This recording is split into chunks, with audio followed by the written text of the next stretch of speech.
It was an unlikely friendship that formed in Selma, Alabama in the 1960s.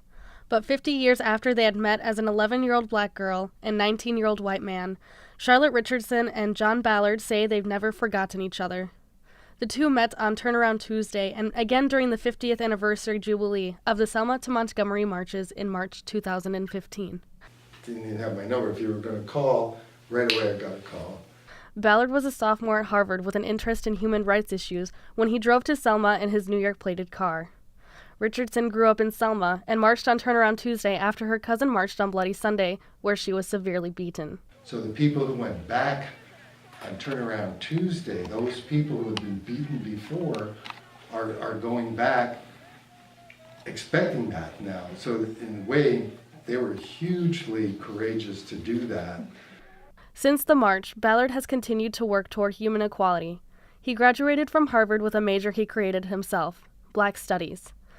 Later, he did relief work for war refugees in Sudan and wrote books on human rights for young people. We need a massive change in this country, in this world, and it's going to take a lot of people to do it. We can't wait for a leader to arise. Good morning. Come on, clap your hands, everybody.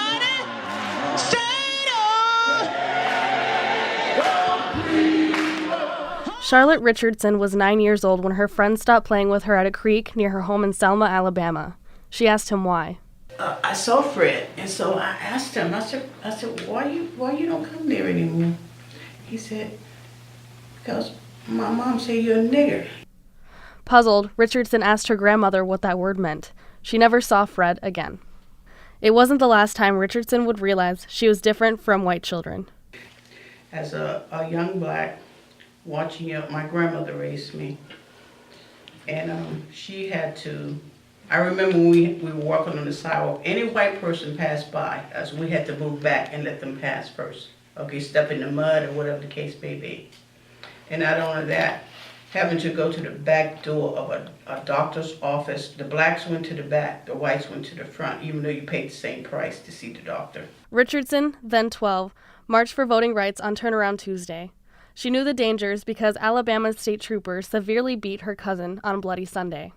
I'm not afraid to die, because as far as I'm concerned, you really wasn't living. Today, Richardson lives in Ohio. She could never again live in Selma, where she says her memories of growing up in the Jim Crow South still haunt her. Growing up here, really, they had a lot of predators out there. I've ran to keep from getting raped from white men. Okay, I'm not talking about little white boys, I'm talking about white men. Because, there was that, I want a piece of that little black meat or whatever the case may be, to be quite honest about it. I've ran for my life. If it were up to Richardson, all of Selma would be bulldozed and covered with dirt. Come on, clap your hands.